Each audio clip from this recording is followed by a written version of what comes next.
to read faster. Learning how to read faster can save you a lot of time and help you get through a pile of books and magazines you've been meaning to read for the longest time. In this age of information overload, we have to read more than before if we want to keep abreast of what's going on in the world. Much of this reading doesn't require memorization and deep contemplation. This is information that we need to get through quickly, retain for a few days, and then replace or add to as new information arrives. This is true of news, entertainment reading, many email exchanges, children's homework, and internet material. What slows us down is that we spend the same amount of time focusing on light reading as we do on crucial reading material. However, when eating, we don't chew oatmeal as much as we do steak. We should have the same attitude towards reading. 1. Stop vocalization. You may have a habit of which you are unaware, mouthing words as you read them or sounding them out in your head. This is just a habit. It does not affect how well you comprehend what you read, but it does slow you down, so you need to stop doing it. 2. You have probably seen or read a variant before of the paragraph in which all the letters except the first and letters of each word are in a jumble. You likely found that you were able to read the paragraph without any trouble. Why is this? It was because your brain was smart enough to figure it out.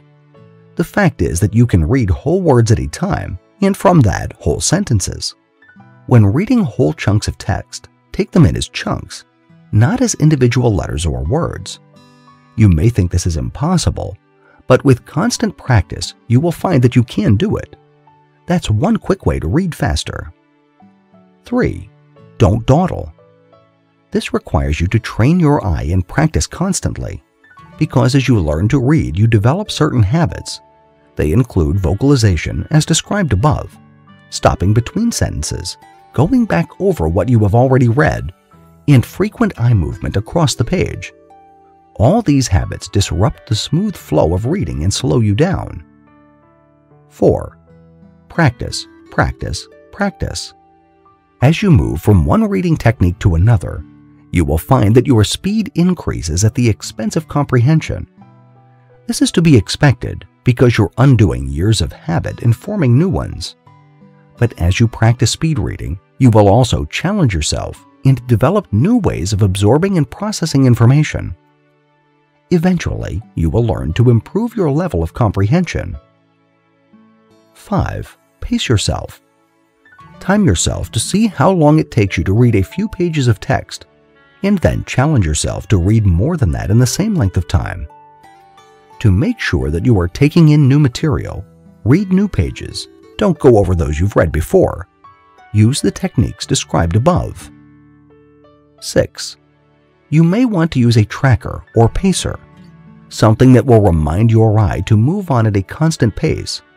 This can be as simple as a pen or an index card. Make as if you're underlining the line you're reading with the pen, or hold the index card below it. Move the pen or card at a constant pace and force your eye to follow it as it moves. Do not allow your eye to go back, stop, or dally.